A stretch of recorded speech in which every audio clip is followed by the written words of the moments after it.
Hello, everyone, and welcome back. It's the Full 40 with Chris, Rob, and Willie, part of the Nova Insider Network. It is November 1st. We are back. November's here. The season tips off in less than a week. It's 8:30 at night. The Phillies are playing. Bryce Harper just hit a home run. It was fucking crazy. But we're here doing God's work, as we've been known to do, bringing you a podcast to prep for the season and the two games coming next week to start the season. Guys, we have actual legitimate basketball to talk about this game.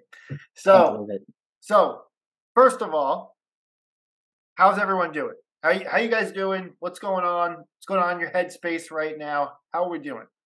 I'm doing great. I'm just excited that basketball is coming back in with some regular occurrences so I can actually start thinking about this again. Obviously, as discussed, we took a long layoff, but it does feel good to be back. Feels good to have some new faces in the building, and I think most importantly, which we'll get into, some guys healing up. So I am looking to see the debut of Cam Whitmore. I'm looking to see the return of Justin Moore. When exactly that comes, I don't know. We'll see. But yes, I'm ready. It's November. It's basketball season. Seems kind of weird to say that, but whatever. It is. Let's go. Yeah, I mean, I am hyped. There's in Seinfeld, George Costanza's like, I'm shifting into soup mode. I am shifting into college basketball mode. I've always been in it, but I'm definitely shifting harder into it. I'm already looking at my calendar and looking up all the local college basketball games I can go to. I already have Harvard, Boston College, or Boston University on my schedule for November 16th. We're there. We're going.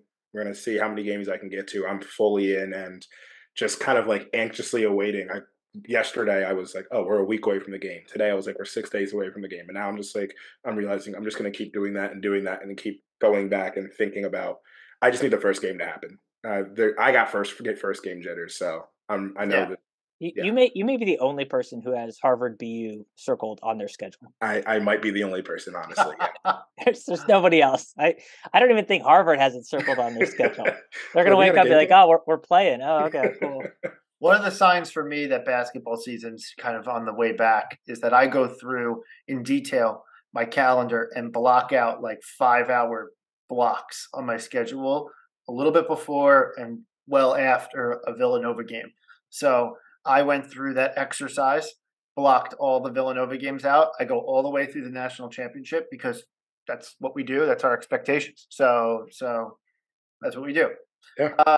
That being said, that's all done. I have the time blocks on my calendar. I can see when we're playing who and on what network we're playing. So that's it.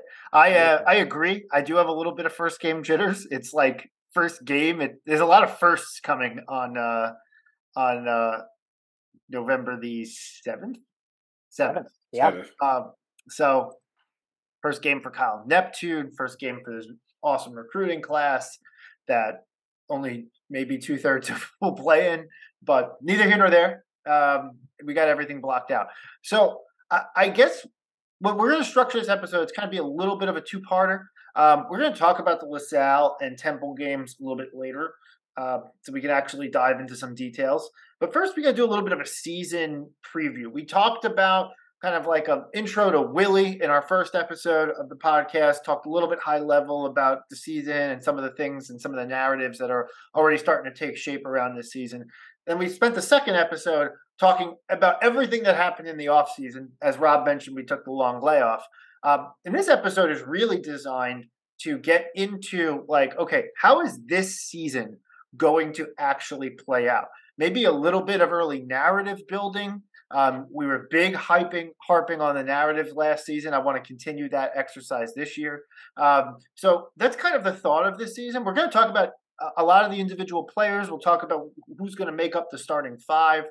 Obviously, talk a little bit about the injuries, which I think is like the first narrative to the season is like, when is Justin Moore coming back? When's Cam Whitmore coming back?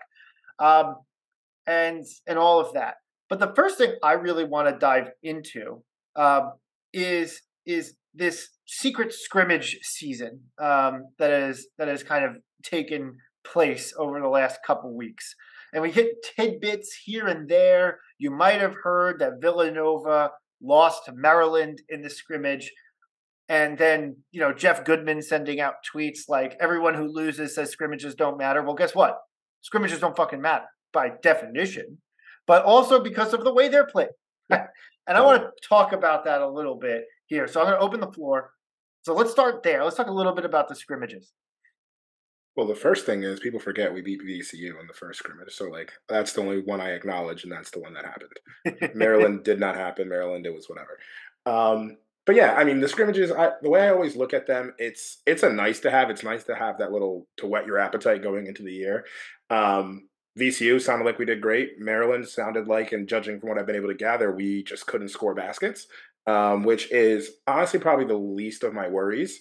Looks like we played well defensively for whatever that means. Obviously, like you mentioned, Chris, there's, maybe I don't know how they structured it. It could have been 10 5-minute quarters, and then you just broke it up and had it like that. I know previously in previous years, specifically in the Duke scrimmage last year, when Duke, I think Duke beat us by 10 in one of the quarters, we played zone for the last half of that. Right. We don't play zone. Right. And that's just you're trying different things, you're working on different things, you're trying different rotations, you're holding people out. If it matters, then if we want to look at things, then we didn't play Longino in that scrimmage because he was resting, and then neither Moore nor Whitmore. So you're getting 70% of a top 20 team. Yeah. And Maryland's a decent enough team that, of course, maybe we lose, but honestly, it doesn't matter. But it was good. I actually stayed in the hotel that the Maryland team was staying in, not for the purpose of seeing the scrimmage, but I was at a wedding. Ran into Kevin Willard, gave him not good luck, but gave him a little hello. Are you the reason we lost the scrimmage? Is that Probably. Yes, that's what he just said. Yeah. That's what I heard. We lost the scrimmage based on you, which, by the way, again, doesn't fucking matter. But it's Willie's fault, so now we know.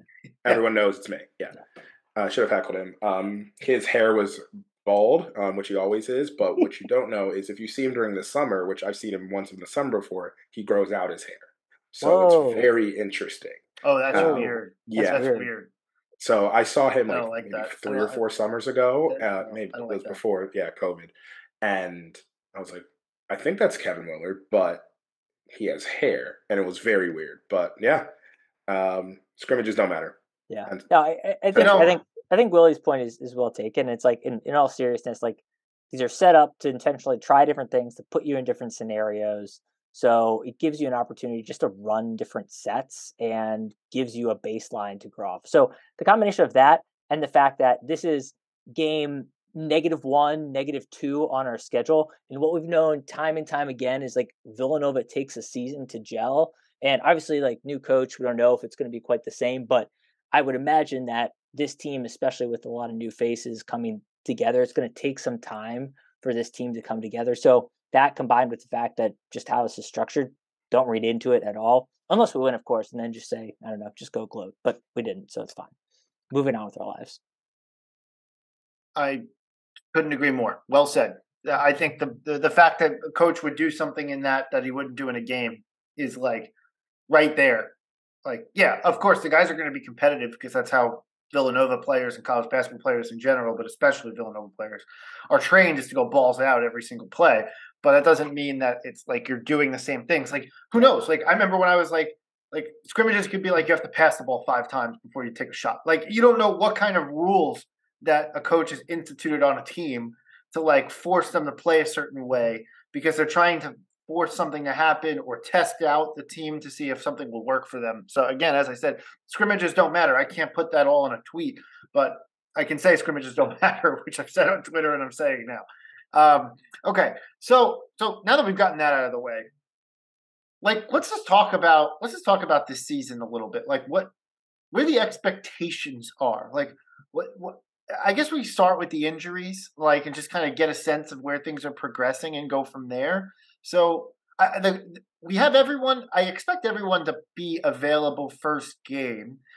I know Longino was resting with some type of knee, but beyond that, I think that it's really everyone's available except the aforementioned Cam Whitmore and Justin Moore. Caleb Daniels is back. Everyone else is back, right? Like so the aforementioned Whitmore and Justin Moore are big pieces. I love how you're glossing over No, like I'm not glossing over. if I'm Moore going to wasn't dive in. hurt, he'd be the best player. He'd be the best player on the team, and Whitmore is probably the best player on the team. You're like everybody else is healthy though. It's so ridiculous. I'm not glossing over it. I'm merely ruling out whoever is not injured. All I'm doing is ruling out who's not injured. Okay, so I'm just trying to narrow this down because at any point in the given offseason, there could be like 7 fucking players on Villanova who are injured. So that's the Villanova way. Yeah, we need to like narrow this down and funnel this down to the people who are injured, actually. So let's talk about Cam Whitmore first. So obviously, he's already on big, lottery boards as a potential top 10 pick, but he hurt his wrist in the preseason here, and he was said to be reevaluated come November. It's November 1st. I haven't heard official news on it, but I'm getting the sense that this is not going to be a long drawn out thing, merely because I haven't heard anything to the contrary since the initial timeline. Yeah, I'd agree with that. Everything that if it feels like, I mean, knowing Villanova will probably be cautious. I don't know how. I would say the worst case scenario is he plays his first games versus Boston College. I think it's on the 6th of December. I feel like that's the worst case scenario. I feel like honestly we might see him back by the PK85, if not slightly before. I assume if he was being evaluated in early November, we're looking at maybe it happened today, and they're figuring out what to do. I would kind of assume he's probably doing some kind of basketball related activity. It might not be full on practicing, but it might be, shooting with the hand, whatever the workouts might be. I feel like Cam is the one that I'm not worried about. He's coming back. It'll be early enough in the season that he'll be able to gel. Shouldn't really rock the boat. I feel like he'll be able to fit in, and I feel like his game also is in a way where that he'll be able to fit in where he could be ball dominant, but he's not really that ball dominant. He's not a point guard. He's just super athletic, can grab a rebound and go. We can just feed him off cutting and everything like that, where I think he's just going to be able to like come in and impact at a high level. So Cam, I'm not worried about. I'm glad to hear that. I'm glad to think that he's like coming and inching closer. There's no reason to rush him back. Let's just say that the prognosis comes out this week and it's like, he's great. But could use a little bit more rest or whatever. Like, look, the first 3 games, are, I'm not going to sit here and tell you that they're easy wins because they're rivals for the first 2. Well, the third one should be an easy win, but the rivals for the first 2 games. But assuming that he's not really fully ready, I wouldn't rush him back for LaSalle or Temple. Then Delaware State is on the 14th of Monday. So, like, the first game that you would theoretically need him is the 18th when we play Michigan State in East Lansing. Yep. That would be the absolute earliest I could see Villanova bringing him back, given that the timeline was early November. But I'm with you, Willie. I'm not seeing that happening. I'm looking at end November, Thanksgiving-ish time frame as the kind of real timeline here. Yeah, I just don't think there's anything we've seen evidence-wise of Villanova trying to rush a player back, and certainly not a player of this caliber with this set of expectations. Like, I don't know Cam at all, but I would imagine Cam's in his head thinking like, look, I'm on the draft board pretty high up there. I want to make sure I'm healthy. And Villanova also wants to make sure he's healthy for the draft and gets drafted top 5, top 10 next year as well. Because as we've discussed many times, it makes Villanova look good. And for once, maybe we could actually show we know what to do with a 5-star recruit and get them out the door pretty quickly. So yeah, I think they'll keep him on the bench till he's fully ready to go, and then they'll unleash him. So even if that means we take a loss or 2 in our first couple games, which I think we'll get to, I think there's a very real chance of. I don't think you'll see Cam for a tad bit. Yep, and then the bigger one is Justin Moore. So we've heard everything on this. First of all, it was like, is he ever going to play in a Villanova uniform again? Totally. Right? Like, that was on the table, right? Achilles injuries can take up to 18 months. What we learned shortly into the summer was that everything went well from a surgery standpoint and whatever. And we could probably expect him to get back by sometime in February in advance of a March run. And we heard that he wants to come back, right? Like, which is a key decision because like I would say, I wouldn't blame him if he was like, no, I'm just going to go in straight into the camps and all the other stuff. Yeah, and the draft process to or get whatever into the process. draft process and whatever. And by all means, to me, I'm like, he's done enough for Villanova already. He doesn't know us anything. We would help him out to get there. But we learned that he wants to come back. So we're like, okay, February. All right. Well, is that enough time to get him gelled back in with the team? And if it is, then all of a sudden it's kind of weird because we could be kind of like a super underrated type, like 6 seed type team that could fuck up everyone's bracket because all of a sudden in the last month of the season we brought in like our best player, right? Then it was Justin Moore sits down with John Fanta and is like, hey, I'm targeting to be back by the beginning of Big East play. And it's like, well, no, holy fucking shit now. Like Villanova could be literally legit here because they have a top 10 pick and Justin Moore, and all of a sudden Villanova's like, hold the horses, like Creighton, like maybe you aren't the preeminent favorite to win the Big East. And then Villanova slowly walked that one back a little bit. And no one actually knows the actual timeline at this point because it's been so muddled in a little bit of secrecy. I don't want to make it seem like that's like by design, but it's secrecy because it's an Achilles and we don't exactly know when it's going to fully heal and he's going to be fully ready for gameplay. But you have all of that noise out there. And what I really think it's going to end up being, based on reading everything in between, is it's probably sometime early-ish in Big East play. I'm thinking like mid-January. We play Georgetown on MLK Day. That to me is kind of like the timeline that I'm working with in my head. And I'm curious if you guys are in the same position. Yeah, I think for me, it's just like, I don't know. I'm not reading anything except what Justin's putting out on social media. And it's like, you look at his Instagram post, you see what Shaq puts out there. He's clearly working out with the team, working without a brace, like the movement's there. I'm obviously not a trainer. I don't know what % of recovery that means. But when I see somebody who's jumping around, has nothing on their legs, I feel pretty good about that. And that says to me, you're probably pretty far along. Which, look, if he was targeting beginning of Big East play, middle of Big East play, whatever it is, you'd probably hope to see him doing that. But that to me is just a lot of positive signs. And I think most importantly, it speaks to his attitude. Like, he's clearly just ready. He's like absolutely attacked the rehab side of things. He clearly wants to get out there as soon as possible. I think you'll see the same approach like we talked about with Cam. Like, we're not going to rush it. But I think Justin's pushing it versus Cam. Cam may be like, maybe I'll ease it back. Justin's probably like, get me on the fucking court. Like, let's go. If I'm a betting man, I'm betting we're going to see him right at the start of Big East play. Maybe not game 1, but like, I think it's going to be game 2. I think you're going to. Does he play in 2022, Rob? Tie yourself down to this. Is our second game in 2022? Yeah. Then yes. Yeah. Plays in 2022. Yes. I think I've kind of vacillated back and forth. When the injury happened, I was like, he's never playing again. I thought he was just never going to play another game in Villanova uniform. And then when I think Kyle in like the early summer said, he'll be back by like Big East play we're targeting. I was like, maybe. I don't know. That seems like whatever speak. When Justin said December, I was like, oh, I'm all in. It's December. I'm all in.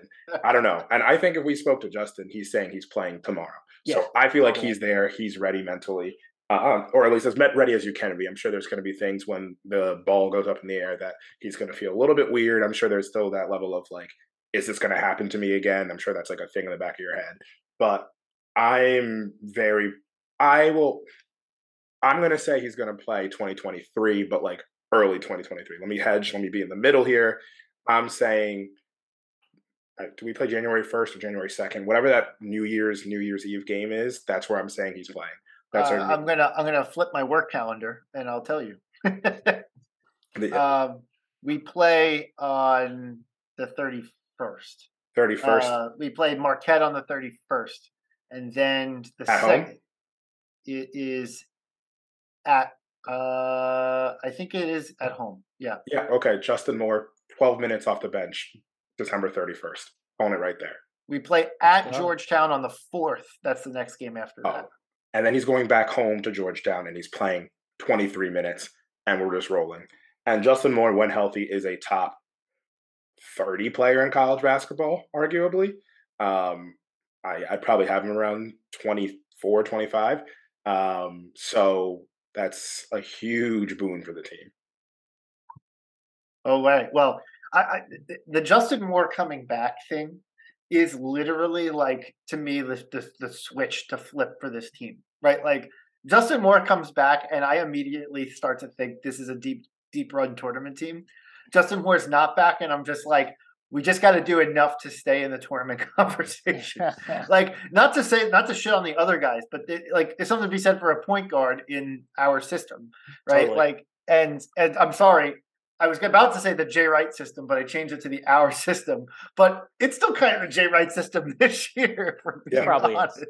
So the point guard is everything in this scenario, and so I'm like, if he comes back and is playing conference ball, like for the overwhelming majority of it, then all of a sudden the conference conversation, as I said earlier, changes, and our seeding in the NCAA tournament can change because the floor gets raised so significantly by Justin's presence. Like, there's going to be games that like are theoretically losable games that we won't lose simply because he's our point guard, right? So,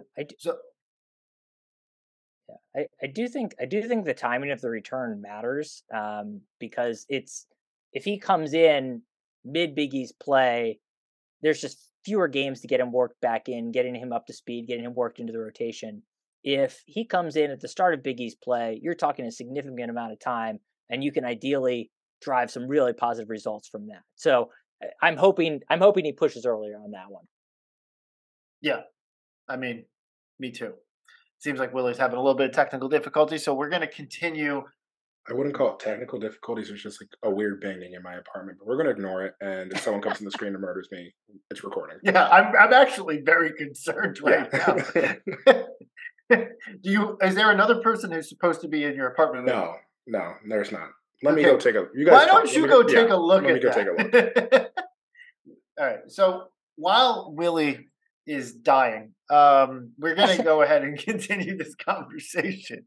But all right, so we got the injuries kind of out of the way. Let's talk about some of the other players here, and I want to start with kind of like who we think might formulate the starting rotation here. And I think there's, as normal in Villanova basketball, there's always 2 or 3 guys who are like guaranteed starters. Like, you just know that they're going to start when you enter a season. So the 3 guys who are kind of guaranteed starting roles are Caleb Daniels, Brandon Slater, and Eric Dixon. I don't think I'm telling the fan base anything they don't already know. Those 3 guys have been with the program for some time. They were, Caleb aside, were starters last season. And so these guys are going to start. And so let's start with the kind of like the upperclassmen, if you will. And let's start with Brandon Slater, because this is a guy who has his like path at Villanova started very slow and kind of crept along. At the end of the COVID season, the 2021 season, it was like there was a big push. Start Slater. He's got to start, right? Like, and he did. And once he got the starting role, he actually shined a bit in that role, showed off some athletic prowess, played good defense. And like, we were happy because, Cole Swider couldn't defend a traffic cone. And so like, it was nice to see him progress into that role. And then the talk of last offseason was, oh my God, Brandon Slater is like just the guy. Palpable buzz was Rothstein was saying on the main line about Brandon Slater, whatever. Comes out the first games, drilling threes, shooting the ball well, whatever.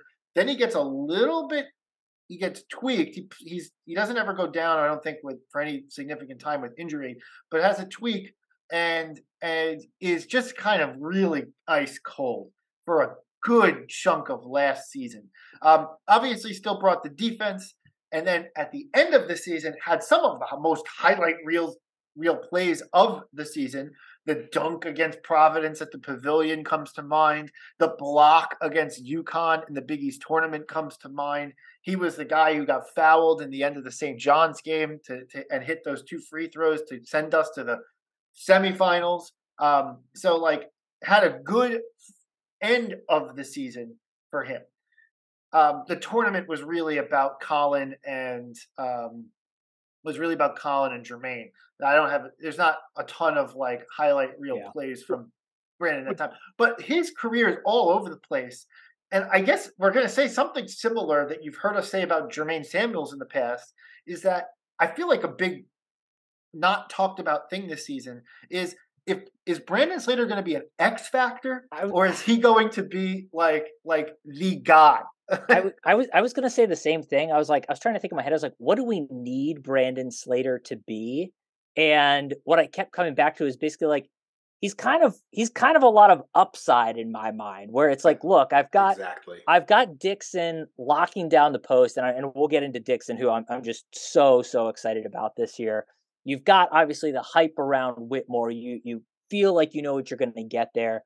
You've got Caleb there. We talked about Justin already. We feel like we're going to get something positive from that, and we'll talk about some of the other guys. But I feel like there's a lot that I'm getting, and then Slater's just kind of like, okay, well, if I get like, I don't know, late February Slater, like plus some, like that's great. And if I don't, okay, that kind of caps the ceiling, but maybe it doesn't cap it too much. I don't know. Yeah, one thing I want to call back at is people forget Brandon Slater scored 16 points in the Final Four game versus Kansas and was like a huge part of like in that early second half of us staying within striking distance, and was arguably our best player for that early second half portion of it. He kept hitting threes. He was really good there. What I was thinking about was very similar to you, Rob. The way I would describe it is like there's the X factors. I feel like for us, there's 2 ways to look at X factors. There's X factors that help our ceiling and X factors that help our floor. I think we have some X factors in the young guys who might help us help our floor. If Brandon Slater, though, is the Brandon Slater we saw early last year before the injury, and from all I can tell, the reports say that he's doing that. He's taking an offensive leap forward. He's becoming more of a leader. That's that X factor for our ceiling, to where like, I mean, if Brandon Slater's a 12, 13 point per game person playing lockup defense and hitting threes at 37%, I become a lot more bullish on this team once Justin and Cam are back in the fold. I become a lot more bullish. Well, and also like one of the angles of this team this year is the athleticism of this team, which we haven't had in a couple years. Right, like so, like the athleticism angle of this team. Obviously, when Whitmore comes back, it just skyrockets. But like Slater's a guy, so Slater could be like that, right? Like so like you bring Slater into the equation, and he brings that athleticism, that aggressiveness, etc., both on the defensive and offensive end, which he can show. He has showed already flashes of impacting with his athleticism on both sides of the ball. Like he becomes like an all-world player. Like he's like a Big East, not I don't know about Big East Player of the Year because it didn't handle the rock, but like a Big East, first team, second team, second team, Big East completely. Right, and if he's that guy, like, well, and he's shooting threes, like, well, holy shit, like we become a really hard team to guard. Yeah. So like Slater's such a weird case because I feel like I had the same conversation with him about him that we had last year talking about Jermaine Samuels, but they're kind of similar in like a weird way. They're kind of similar. I would say Jermaine moved a little bit quicker, but that was also just due to necessity. Yes. Where after the 2018 season happened, it was okay. Dante's gone, Amari's gone, Jalen's gone, Mikhail's gone, and it's like, someone has to play these minutes on the wing, and Jermaine stepped up, and obviously Sadiq Bey came in and he stepped up, and then all that happened. But Jermaine had that very slow freshman year, and then picked things up a little bit more sophomore year, junior year, and then senior year and then senior plus year. And I think we're seeing Slater do that in his own way, where he was always a little bit behind Jermaine in terms of just like on the depth chart, he was behind Jermaine. So he wasn't able to take the leaps that needed. He was behind Cole for a little bit. Then that kind of switched. And then we had the classic like Cole, Brandon offense defense switch, where, you know, it was an offensive possession and close game, Cole was in, defensive, Brandon was in. And then last year we saw what Brandon could start to be. And if he's able to put it together for a full season, once again, like I said, a lot more bullish on this team ceiling. Yeah. All right, so let's switch gears to Caleb Daniels. Another athletic specimen, but a guy who's not as known for getting up like that as his counterpart Slater, but a guy who had a giant leap forward last year. So again, I kind of want to recap this a little bit, but like the 2021 season, Caleb started hot and then really cooled down after he got COVID. We learned that summer that the COVID that he got gave him myocarditis, and he was struggling to recover from that. Last season was kind of like early on feeling out the process a little bit, then became what Villanova has become a little bit famous for, at least to Villanova fans, of like being like the sixth starter, right? Like, and by far and away a sixth starter, in that he was a very, very, very impactful first guy off the bench for this team, especially because we didn't go that much more than six guys in last year's rotation. But every Final Four team that this team has had a bona fide sixth starter. Now Caleb enters the starting lineup in his final year of college basketball, and he shoots the ball well. He made good decisions last year. He was not barreling defenders over when he was trying to make offensive drives, which was by far, from my standpoint, like the biggest improvement that he made. So he was able to stay on the floor and get rhythm of the game. He is strong. He's a good defender. He moves well. So he's another really good player. And it's going to be interesting because he's going to be he is our 3-point guy. Like every year's team has a 3-point guy. Obviously, Colin was both the point guard and the 3-point guy last year. This year's team, Caleb Daniels is like our 3-point specialist. He is who you run plays for to shoot the 3 ball. So I'm interested to see how this season goes for him. But I have nothing but high hopes. To me, I think he's a high floor, high ceiling guy. Completely. I think the worst case scenario, I said in air quotes, is he does what he did last year, which was super valuable. But I think even just by the nature of what we're going to need him to do, he's going to be better than that from last year. He's going to be more ball dominant. When he was at Tulane, I think he averaged his sophomore year like nearly like above 3 assists. I think we're going to see that go up. At Villanova, he's only averaged like 1 or 2 I think he's only averaged 1 for his whole Villanova career because like he hasn't been the ball handler. It's been Justin, it's been Colin. Both of them are gone Colin's gone for good, and Justin's gone till, let's say, January. So Caleb's going to have the ball in his hands, and I think we're going to see him get back to the same way that he played at Tulane. And something I think about a lot, and I say this all the time with basketball, it's like the way you play at the lower levels at your best is how you'll play at the higher levels once you catch up, and once you catch up. And I think Caleb's caught up to playing at the Big East level. I think he knows what it's going to take, and not for nothing, we're not going to play a Big East team till December. I think we're going to see Caleb take that strong leap and be that guard and have that Phil Booth-esque, Phil Booth's 2018, 2019 season. I think we're going to see Caleb really take that lead there. And the good thing is he's going to have more help than Phil had when in that 2018, 2019 season. So I'm really excited for that. I think Caleb is an absolute knockdown 3-point shooter, especially when he comes off a ball screen. He takes one step in, he's rising up. It's very like methodical, but it's automatic off that ball screen. I'm excited to see what he adds to his game there. And I think the larger thing is who's going to be the guy who's backing up in the post and is going to be our new post person while Justin's out. I think, and I would assume Caleb's been working on it, and there's a couple other people on the roster I feel like have the body type that could get there. But I think Caleb's going to be the first one we see that role, setting up a post play for, and Caleb's going to be stronger than any guard that's covering him. So I'm super excited, and I think we're going to see a really big year for Caleb Daniels, who is, I'll say it here, a sneaky pick for Big East Player of the Year, especially if we like everything hits for us. He'd be a very sneaky pick for it. That's very sneaky. I'm not going to support that. I don't think it's going to happen, but that's all right. It's a sneaky pick. One thing I thought was really interesting is, and I think a lot of people would default to this, is that hey, Caleb's got to be, because Justin's out. Caleb's got to be the ball handler from day one because he has the experience, because he played that role a little bit in years past. It's an interesting assumption to make, though, and we'll talk a little bit about Mark Armstrong, because what it then implies is that if Caleb's on the court, then Mark doesn't really have quite as clear of a role because he's a smaller guy. He's 6'2", he's 180, is really much more of a natural one from what I understand. So I don't think necessarily that Caleb, and we'll get into the starting lineup, I don't think Caleb's necessarily going to be the starter and the point guard on day one.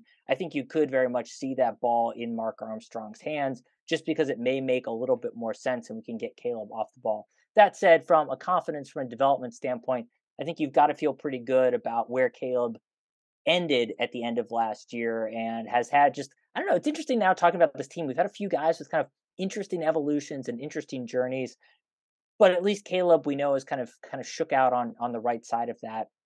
And you know that he's got to feel pretty good coming in. He made the decision, obviously, to come back this year, and there's got to be a lot of confidence there. And you know he's obviously like strong as an ox too, which is going to be pretty awesome. It is weird to think about him being the 3-point specialist, and him being the guy, because Chris, you said that, and I was like, oh gosh, it's like, does he have the stats to back it up? He does. He shot 38% last year. He shot 38% the year before. So yeah, he's good. He's not Sadiq Bey. I'm going to shoot 45% this year coming in. But hey, I mean, that's good. And that may be another reason actually why they run him off, if they're trying to free him up to get him an open shot. So we'll see. I don't know. We love Caleb on this podcast. I'm obviously quite supportive of Caleb, but I think we'll probably see him off ball a little bit more. Yeah. Yeah, I don't disagree with that. I think there's a lot of lineup versatility that we'll have between Mark and Caleb, and then Briz, and then whenever they throw Arch in there. I think we're going to see him take more of a on-ball load. So I think that's our first difference. Oh, that's our first little like, ooh, we're on different sides of the coin there. I definitely think he's going to be a little bit more on ball. But I do think we have a lot of lineup versatility, and to that point, let me put the record straight. Caleb's better off ball. So there's 1,000%. I feel like we're going to try to get him off ball. I think it'll be, especially in the early season, we're going to see a lot of Caleb on ball. But yeah, I think you're going to see it. I think it's going to be situational. So I'm kind of playing the middle ground a little bit here, but like I think it's going to be a little bit situational. I think when I do agree with Willie, just based on body type, like I could see him being the guy to invert the offense and post up as a guard. And have the trust put in his hands to kick the ball out or make the right decision in that environment. Whether he's going to muscle his way to the hoop or he's going to shoot a little fadeaway or what have you. But either way, neither here nor there. I just really don't see it. He's not like a facilitator. Like, as much as I love Caleb, like that's never been his. But that it hasn't been his role yet. I'm in between. You just don't do that when you've got a guy who, if Mark Armstrong is like, you know, what we think he is, like if he's actually good enough to come in and like take the keys, like you give him the keys, it's like Arch, right? You don't. But I'm not saying that. You just okay. I'm not saying that he's going to be handling the ball all the time. I just think that situationally, when we need a guard to post up, I think that he's going to be that guy because he's the only guy strong enough to do it. I don't know if the other guards have the strength to back down a bigger player. Think I don't know. I think we're giving a lot of credit to Caleb right now. We've given him facilitating credit. We've given him backing down people in the post credit. I haven't really seen Caleb do either of those things. So I don't know. I'm a little skeptical. But anyway, enough about surprised. Caleb. I hope I am. Well, let's put it this way. I hope Rob's surprised. Yeah. I definitely hope I'm surprised. Absolutely. Absolutely. All right. So let's move on a little bit to a guy who, Rob, you already alluded to. Is excited. And I'm going to hand the keys to this conversation to you. Eric Dixon. Go ahead. Slim Dix. Slim Dix. All right. Well, we got to start off with one of his body type. Okay. So Eric has been a crowd favorite here for a couple years now. The leap he took last year, just amazing. Like 3-point shooting, was stepping into that. He averaged right about one 3-point shot a game. I'd actually love to see him take couple more, because he knocked him down at like a 45% clip last year. And I'm sure he drove our opponents absolutely mad with that and showed some, I would say, improved touch around the rim. He does have his one side. He just loves going to the one side. I'm hoping that he added a little bit of versatility around the hoop this year. But regardless, body wise, Dixon had to slim down if he wanted to make a shot at the NBA. We all knew that. He absolutely has slimmed down based on everything we've seen in pictures and videos in this offseason. So, what does that mean for Dixon? Well, that means he's going to be ideally moving a little bit quicker. Maybe that means he's going to be a little bit more comfortable driving with the ball, taking some people off the dribble from that 3-point line. And I think it really just allows him to stay on the court a little bit more because he'll be one, be in better condition, and two, ideally be able to stay in front of some people, which gives him a better defensive presence and then ideally keeps him out of foul trouble. So, look, everything I've seen from Dixon this offseason says, look, I want to put in the work. I want to get better. I know I'm going to be a key component to this team. And if he's able to take the next step, and from him, I always look for like, guys, can they add like one thing to their repertoire in the offseason? If he's basically able to, give us 2 3-point shots a game and just be a little bit more of a consistent threat from the outside, as we've seen, that allows us to play 5 out if we so want to, and that makes us really dangerous. So that's what I'm looking for from Dixon. I think it could be another huge step up year. I do think Eric Dixon has 100% first team all Big East potential without a doubt if he steps up the way he did last year. That's my Slim Dix rant. I'm all about it. Let's go, baby. 22-23, this is your year. If you're listening to the podcast, all three of us have named 3 players to the All Big East team, and neither of them are Justin Moore or Cam Whitmore. That's actually a really good point. But that is hilarious. But neither here nor there. Look, the excitement level around Dixon, I think, is terrific. Here, it's interesting how, on the broader scale of the Big East, he is not drumming up that level of excitement at all, when he was at times one of the best big men in the conference last year. Easily, the conversation in the Big East in terms of big men obviously revolves around Adama Sanogo, who was named the Big East Player of the Year preseason. But you also have this big debate. Overrated. Oh my God, terrible. Also have this enormous debate where, well, what about Ryan Kalkbrenner, who has a legitimate 3-point shot, is a hell of a basketball player, and is on the best in the preseason, preeminent favorite to win the Big East in Creighton. And then you also have a conversation of like the guy who should be related to Kalkbrenner in Jack Nungy on Xavier, who has a very similar game as well, an extremely versatile, etc. game for a big man. Kind of like that unicorn style big man, whereas Adama Sanogo is kind of like the old style big man. Whereas Eric Dixon is a little bit undersized, has a better 3-point shot than all of them. But the slimming down of him is interesting for a variety of reasons. One, we play a switching defense, and I'm assuming that's going to stay the same under Kyle Neptune. But we play a switching defense. If you recall last year, while we love to tout all our guys' ability to guard the positions 1 through 5, there were 2 positions where we got hurt. Colin Gillespie having to guard the 5, and Eric Dixon having to guard the 1. Right, like anytime Eric Dixon got put on a really good, quick, athletic ball handler, he was like, the teams tried to target that mismatch, right? And which you would normally do, but our 5s over the years have been athletic enough, quick enough, and whatever to at least be serviceable when they get switched into that position. The slimming down of Dixon, I think, is in the hopes, at least partially, of him being able to handle that. A external goal, I don't know if we'll see it this year, but I would love to see it in the future, is Dixon slides into the 4 and Njoku can be the 5. I just don't know where Nana is in his development journey, so to speak, but I'd love for that to happen. But I agree with you that we did see in the DePaul game, for example, Dixon fake a three, pump fake, and then try and drive a little bit and can get to the hoop. So I do think that skill set is there for him. I am more interested in the slimming down and how that impacts him defensively than it does offensively. The concern of the slimming down is, okay, is he going to be more easily moved by the Sinogos of the world when he's trying to guard down the post? But I don't think he's gotten weaker. He's just gotten a little slimmer. Yeah, I don't really worry about that because Coach Shaq is the best strength coach in the country, Of and I'm course. sure Dixon is absolutely yoked. Um, I think with Dixon, I agree. I mean, I love the slimming down. Um, if he's going to make it to the NBA at any point in his career, he needs to do that. I think if we're looking at like a similar body type, a similar kind of ish player, it's that could he be what EJ Liddell was for Ohio State last Yeah. year? That's where I feel like if I'm Dixon, that's like my goal if I'm trying to get to the next level.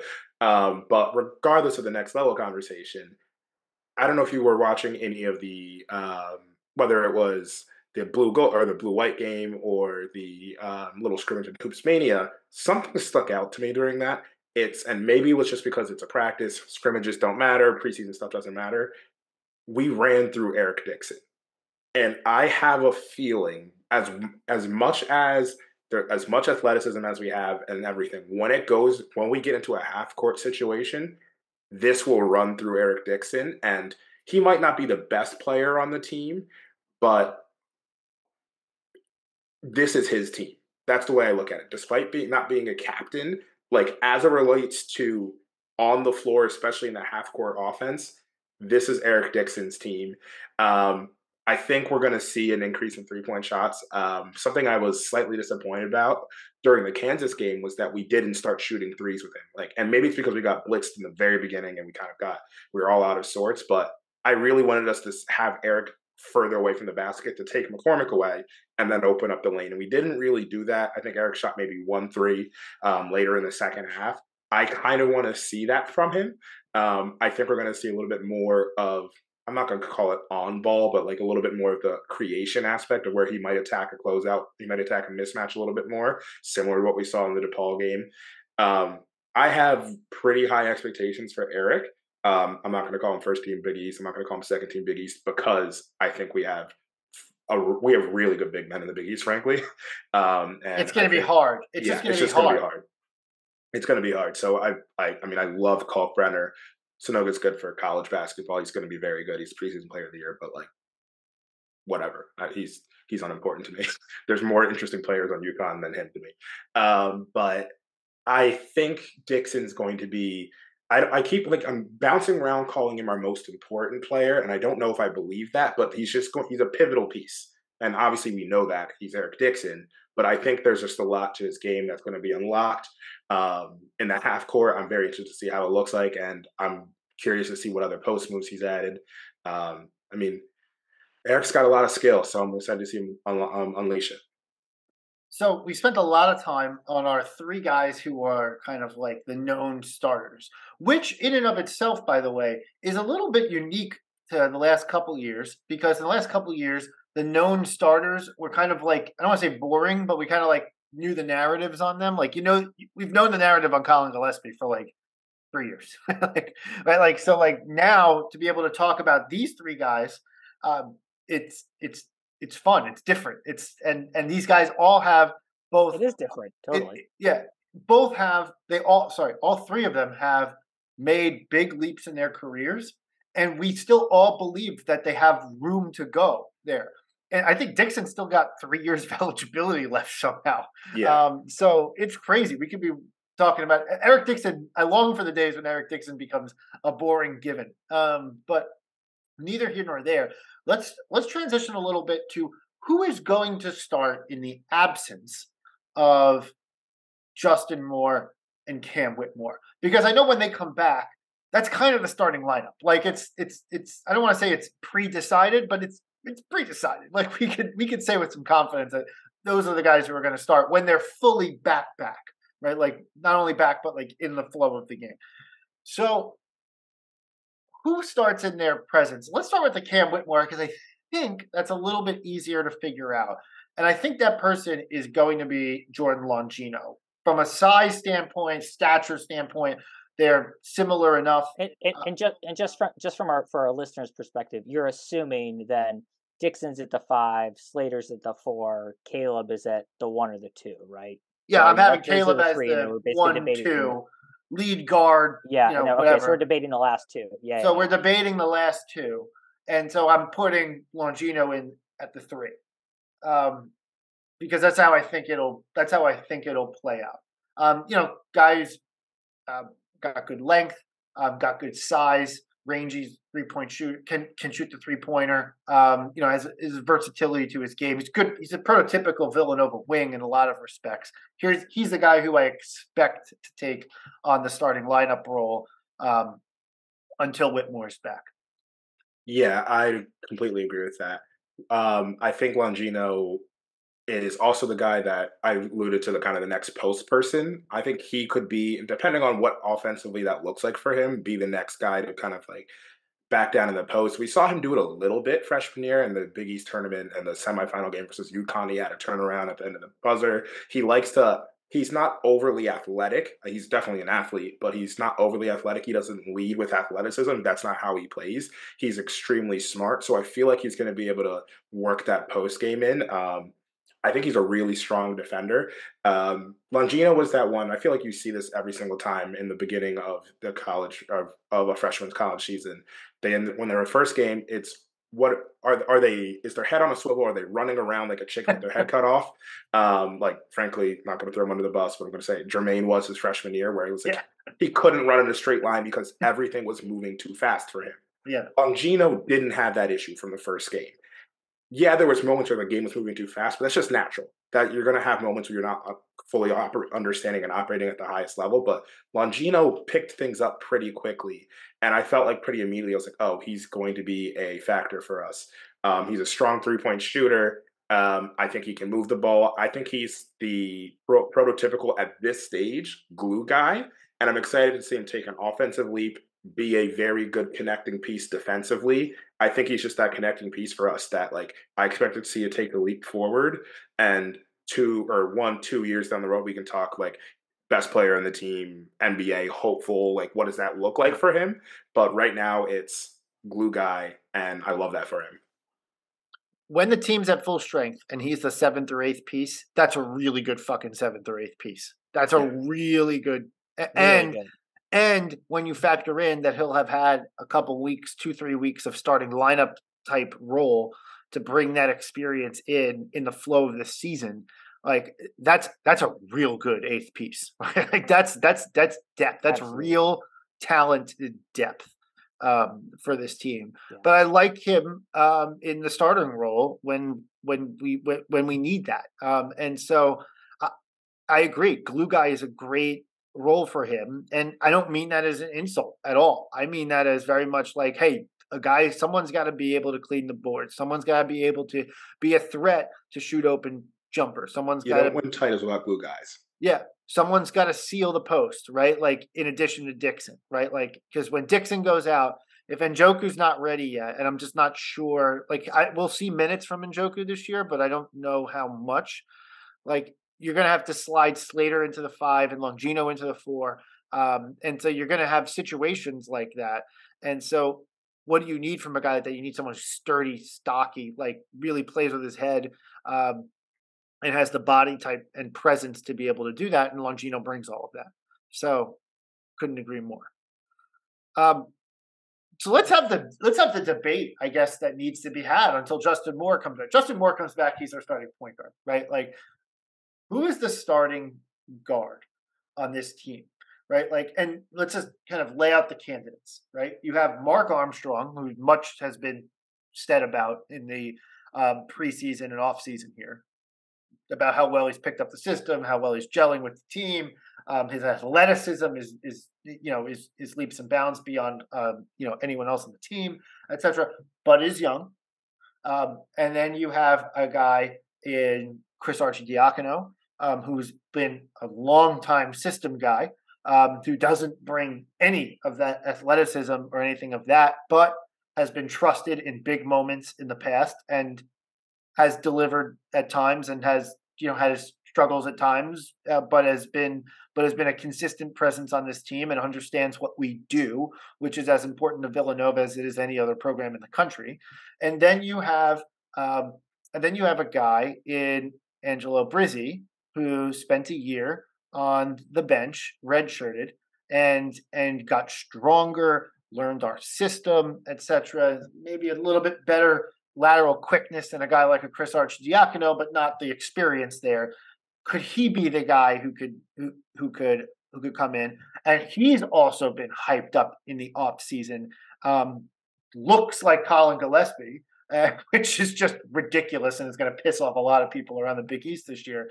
But could he be the guy who gets the keys to the Maserati, if you will, early on in the season? It's a debate, and I don't know if it's going to be the same each game in the first handful until Justin Moore comes back. So I am curious, guys, as to what you guys think here. I think we're. Yeah, I mean, maybe I'm. Oh, go ahead, Rob. Maybe I'm drinking the Kool-Aid too much, but it's interesting. You said as soon as Justin Moore comes back, he's the point guard. I don't know that that's going to be the case, and that's because I'm putting a lot of stock in Mark Armstrong. I referenced it earlier.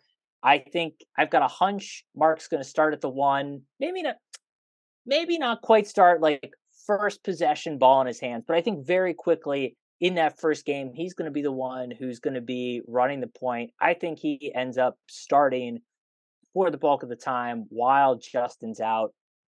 I don't know. We'll see if it continues.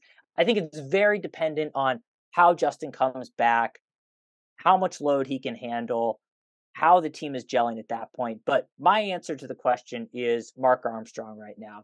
He's super quick. He's a little bit smaller, so we're going to put the ball in his hands, allowing us to have Caleb play off the ball like we were talking about earlier. Otherwise, I don't know. The lineup seems a little bit weird to me if we have somebody else in there. I mean, Arch, I'm just not as bullish on Arch there. Yeah, there's a steadying presence, but I think there's enough of other steadying presences on the team that we can kind of roll the dice with somebody like Mark Armstrong and potentially get a little bit more upside because he's supposed to be super quick. So if I'm the coach, I'm taking that little bit more upside, knowing that, look, if push comes to shove, I can kick the ball over to Caleb, get a little bit of a sound presence there. I've got Slater there. Ideally, there's a comfortable handle there, and I can still work through Dixon. So I take the chance there. And heck, as we talked about, we've got Longino on the floor too. He's a very competent ball handler as well. So my answer, Mark Armstrong all the way. And I think there's a chance he gets a starting spot after Justin comes back too. Long shot, but a chance. So a lot of takes there. Yeah, a lot of takes there. I disagree. I'm on the team Brizzy, and I think it starts from the fit on the floor. Not that Mark doesn't fit, but I think Brizzy, in theory, obviously we haven't seen them shoot a legitimate shot, either of them shoot a legitimate shot for Villanova. But Brizzy has come in touted as a three-point marksman. We saw that in the blue and white scrimmage, that he's able to walk across the timeline and pull. I think what makes sense is I feel like Brizzy fits really well in the idea of like, all right, Brizzy coming off are working with Caleb. They're both sharing the duties. Both of them are three-point marksmen. I feel like Brizzy stretches the floor a little bit better than Mark, theoretically. Mark also seems like he's a very strong three-point shooter. But realistically, what I think makes the most sense is Mark comes off the bench and is now that greyhound off the bench who's able to run and get after things. And it kind of gives you it gives you two separate kind of feel to the game. So you have your changeup, let's say, with Brizzy, who's kind of we're playing our fight out, we're moving the ball a little bit more, we're playing that typical Villanova basketball that you see. And that's not to say that Mark can't play that, but I think it'd be very interesting, and it plays to Mark's strengths if you bring him off the bench and he's that sixth starter, and then it's all right, Mark, it's you, it's Jordan, it's maybe you throw out Trey Patterson or you throw out Nana, whoever it may be, and Slater's out there, and it's like, Mark, go run. And Mark does what Mark can do, and that allows him to have the ball in his hands a little bit more. Where I feel like Mark needs the ball in his hands more than Brizzy. I think is kind of the short of it, and I feel like Brizzy will play well off Caleb. So I'm team Brizzy. I think Brizzy's made a lot of strides. I think he's gotten a little bit stronger. I don't know about. I've been talking about the post all day. I don't know if he's going to be the person to be in the post, but he's gotten a little bit stronger. He's gotten really impressive, and more importantly, or the most important thing, he's going to make people think Colin never left. It might not be this year that it happens. We'll get comments this year, but it'll be like, hey, I thought Colin left. But in a year and a half, when Brizzy's whether it's where I'm hoping a year and a half it's Brizzy and Armstrong running the show, it's gonna be like, where did Colin leave?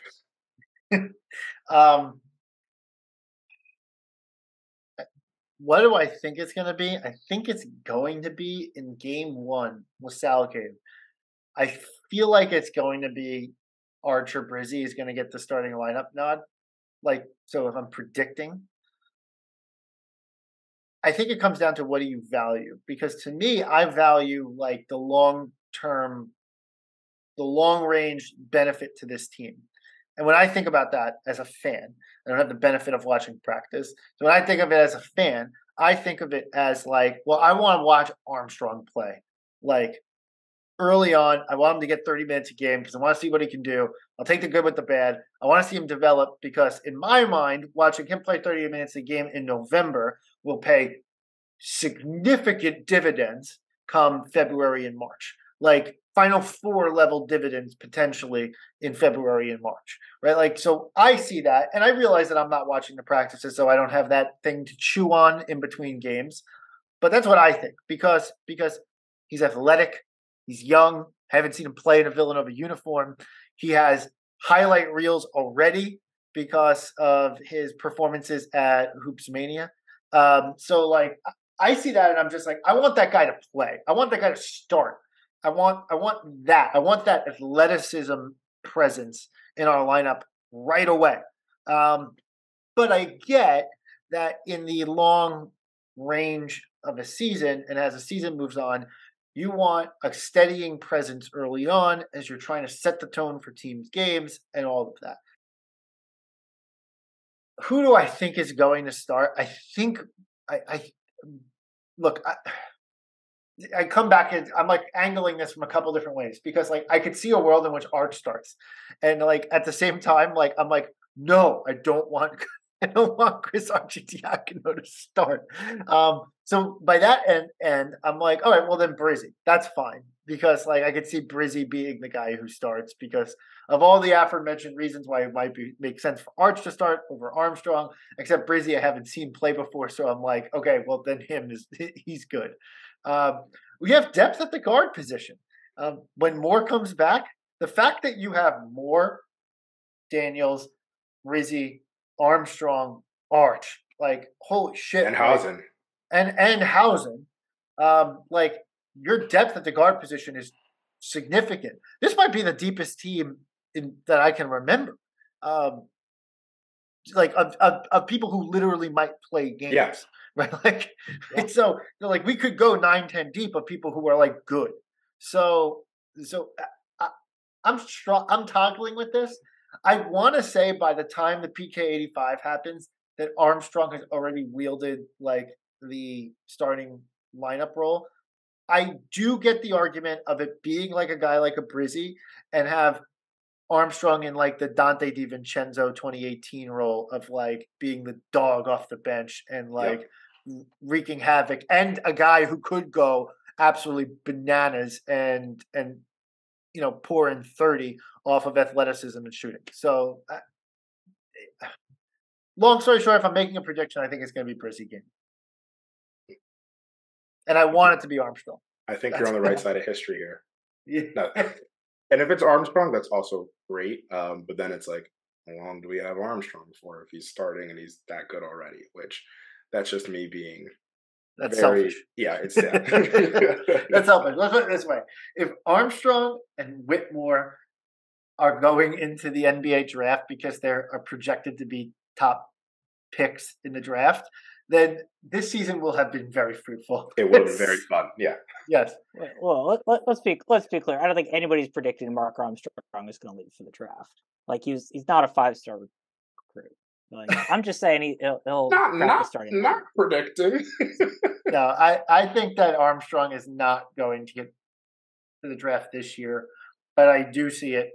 I do see him as a 2 or 3 and done. Yeah, I definitely see him as a 2 or 3 year person. And yeah, I mean, love Chris Arch, but it's Arch's program. Move the ball. He'll play 6 minutes a game and be serviceable. Yeah. Yep.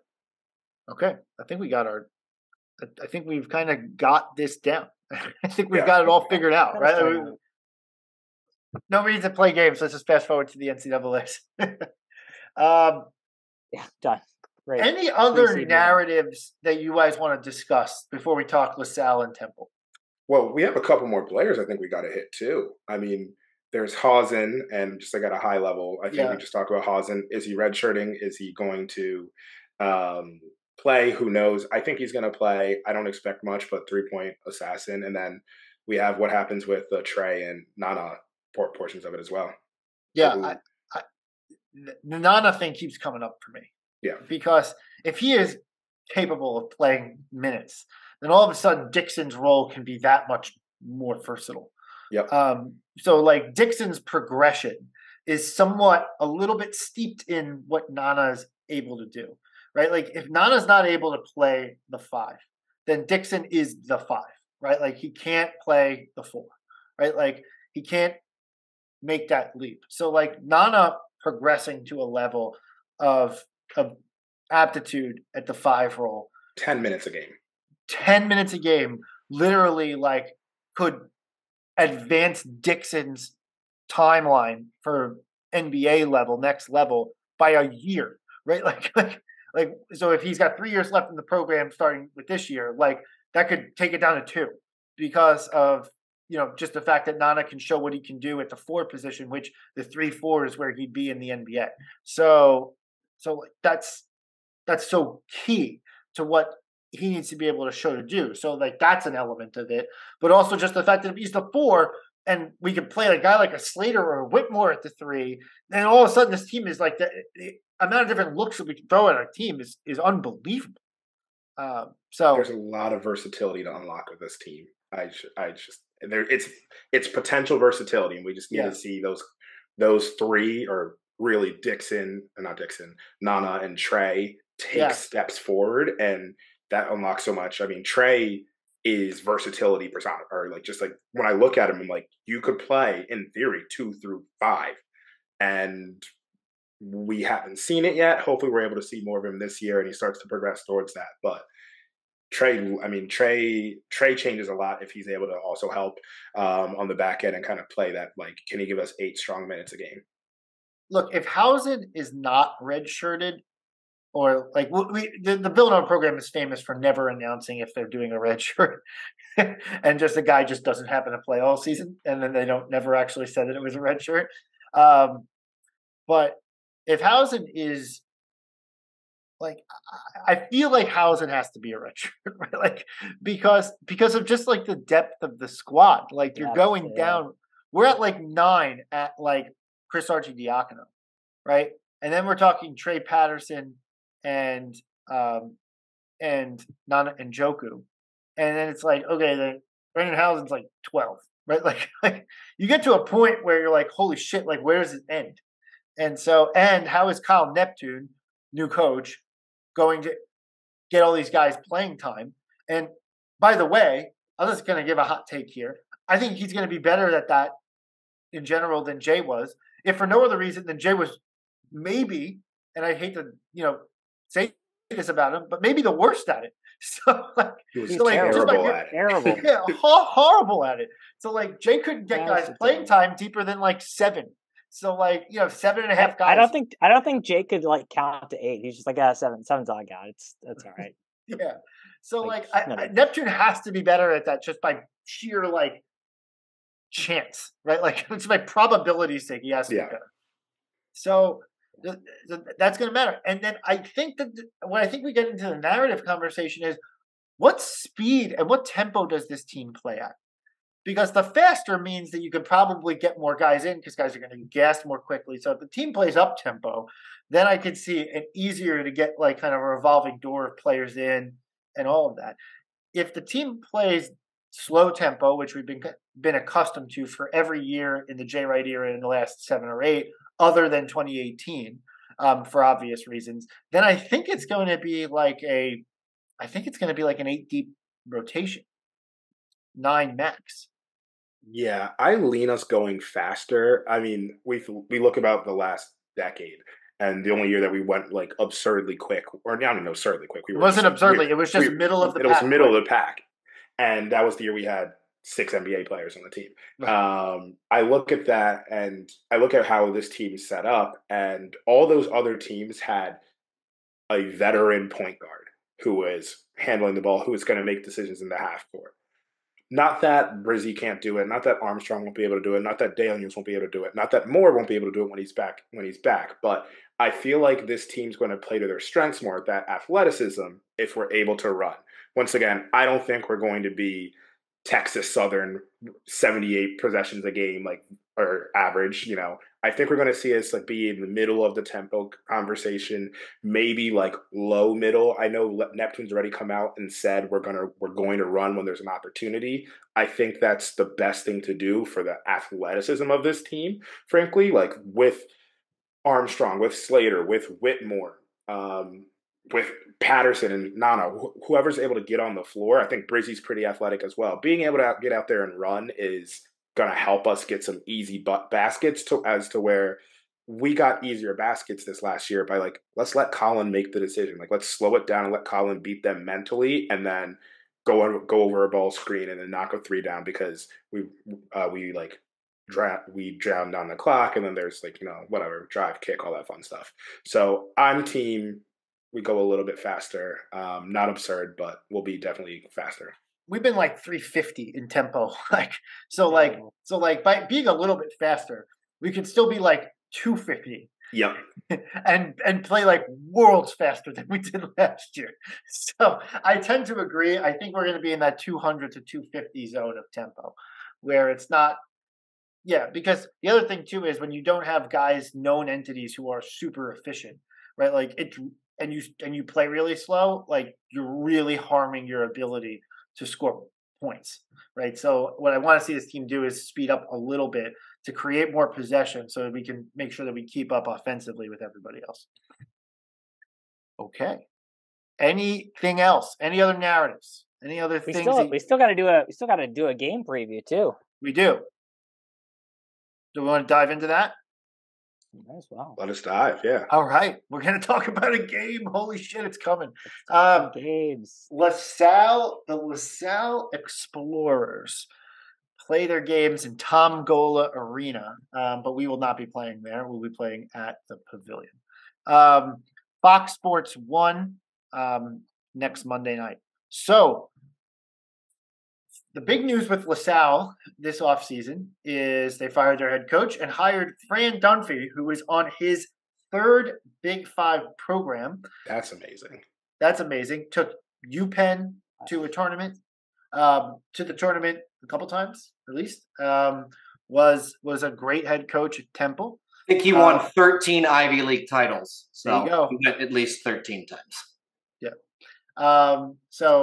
Yeah, Brian would know. And was excellent at Temple, and now seeks to turn around LaSalle after Ashley Howard, who we love, was let go by LaSalle. So LaSalle's a team projected to be really bottom of the barrel in a frankly decently strong A10 this year. But again, a new coach. They have some transfers in the Drame brothers who, came from St. Peter's. And they returned some other talent. They lost some guys due to the new head coach situation there, but there's some talent there. There's, it's a team that's projected about midway through Ken Palm, about like 180 in Ken Palm right now. So there's there. This is not expected to be a particularly strong, good team, but it's going to be competitive. At the least, as we're not playing like our weakest opponent of the season in our first game of the season, which we are kind of candidly used to as Villanova fans. So I'll pause there, but we start with LaSalle. I expect to win, but what do you guys think? Yeah, I definitely expect to win. I think they'll be, Dunphy's coaching, so they're going to be well coached. I think what we're going to see is we'll kind of start off a little bit slow, as is tradition, and then we'll kind of figure things out. Dunphy has been, or not even just Dunphy, I feel like they're going to be well coached, but it's going to be the first game of the year. There's going to be rust on their side as well. I think where we'll just be better than them is at the guard position. I think Caleb's going to create issues for Brickus and Brantley, and yeah. So overall, I think LaSalle is going to be a interesting game where they're going to give us a lot of things to like chew on, and especially in the first half, and then we'll figure it out, and we should win pretty handily, especially just because they also have lost a lot. And either through transfers or anything like that, and then you're also transferring in the Drame brothers from St. Peter's. So, barring them bringing St. Peter's magic, I feel like we know what we're going to get into. It's going to be a big 5 game. Obviously, give respect to LaSalle because anything can happen. But being at home, also, I feel a little bit more comfortable. That makes me feel better that it's at home. It's very true. Yeah, I would agree. I think even if the whole first half could just be a little bit messy, just because it's first game. You guys playing together, it's going to take a little bit of getting used to, but we'll work it out. Not too concerned. Yeah. Cool. Let's talk Temple. Because Temple's an interesting one. So Temple, we play at. Boy, is it. What? I said, boy, is it. Yeah. We play at Temple on Friday, November 11th. At that point, we'll have had one game to chew on, a little bit of kind of what is Villanova basketball under Kyle Neptune. Won't be a lot. It will be a little appetizer. And then we have to face Temple in another, again, Big 5 matchup. And historically, the one that has given us the most trouble, given that Temple has had a fairly competent program for most of even the Jay Wright era. Temple's been pretty competent. So this is a game that is candidly away. It's Kyle Neptune's first away game. It's a lot of these guys' first away environment. Like Temple is projected right now at KenPom around 80 to 90. This is a game that I could see a world in which gets away from us. I'm not saying it's going to be, but it could get away from us. We're 69% favorites according to KenPom, about 6-point favorites. So it's not a walk in the park in our second game of the season. Yeah, I mean, 6-point favorites is like, okay, you shoot 35% from 3 instead of 40, and all of a sudden you're just in a game.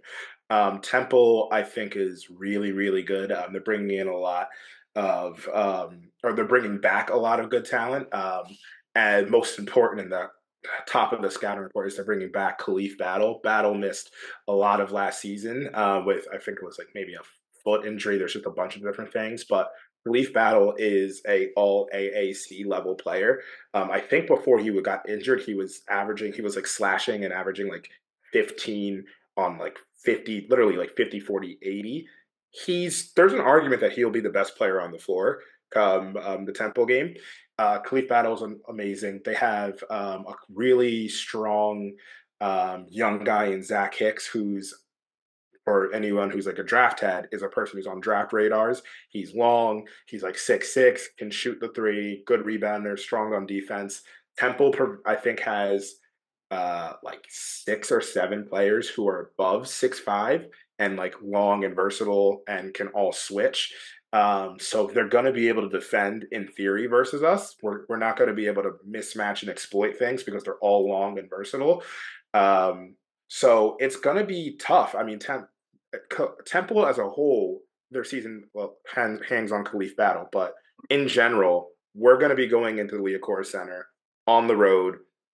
If there's any school in the Big 5 that hates us the most, it's Temple, and there's going to be the whole Jay's not here to help you kind of situation, and I think it's going to be like vicious there. We have the talent. We're the more talented team, but talent doesn't always win out. We could be a little bit cold. Anything could happen. I think Temple's a hell of a team and like sneaky, like could finish 3rd in the American, if not a little bit better. So I'm not going out and projecting a loss because I'll never do that against Villanova. Actually, I will do that all the time. We predict losses. I'm going to predict a loss for sure. Yeah, I was going to say that, but I was like, I do that all the time. Yeah, we're going to lose. Yeah, look, Khalif Battle is going to give us like this could turn into a Khalif Battle show. Yep. And we've been known to do that.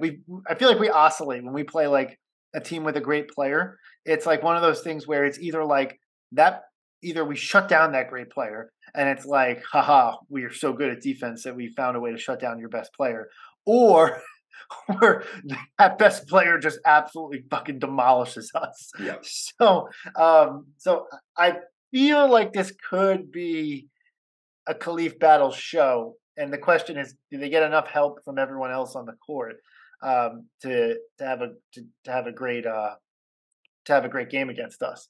They're going to start. They have a lot of experience on this team. There's sophomores and juniors late in teams, and they're tall, as you said. So I don't know. Like at the Liacouras Center, it feels like this could get lossy. But I'm not. I don't know. I need to hear Rob's take before I fully commit to a take on this. Yeah, I'm big on the narrative. I'm big on the narrative versus the X's and O's. What we just outlined. Look, no Jay. The crowd's going to be riled up. They're going to be out for blood. It's going to be away. But what I think is really interesting is how that team is constructed. I think could actually work pretty well against us. The fact that they have a star, they know who they're going to play through. They have a relatively experienced team that knows how to play with one another, and they have a returning coach too. So they've got a lot of pieces that are kind of checking off to say, yeah, they've already got Villanova as a bullseye here, and I think they'll match up well enough there that they'll know what they're doing. And I think with the crowd help, the fact that this is early on, I'm predicting a Temple win for this one. Ooh. And it's not going to be one of these like, oh, Villanova, like the world's on fire, as we've discussed. It's going to be early season, growing pains, yada yada yada. But it's going to be a loss. Well, here's what's going to happen, because just so we can predict this, like we predict a loss. Say this is not going to be the world's on fire. Then the loss actually happens because we watched the game, and then the world's going to be on fire. So, like Caleb Daniels forgot how to dribble. What are we going to do? That's yeah, right, sure. Exactly. Sure. We did not play Villanova basketball in this game, and therefore this team is going nowhere in March. Right? It's just like we've been there before. Right. And by the way, we're going to do it. We think we know we're going to do it. We say that we're not going to do it, and yet we're still going to do it. But neither here nor there. This feels like this early season feels like this. We're going to see some odd fucking results. So, like, I'm inclined to pick a Temple win here. I think we might lose this game, and then I think we might turn around and win at Michigan State the following week. Like the house on it. Yeah, I could see that, right? Like, so. It feels weird. I don't want to go pick us 1-1 in Kyle Neptune's first season here, but I'm not convinced that I would pick with Jay either on this. Like, I think this is just like a new team without Moore and Whitmore, and I could just see us just like not having it this game. Yeah. So I think I think I'm predicting a loss versus Temple here. That's what I think I'm at. And I think it works perfectly where we have that loss. 2 days later, we have Delaware State, and it's like, work out the kinks. And if you struggle versus Delaware State, pack up the season. It's done.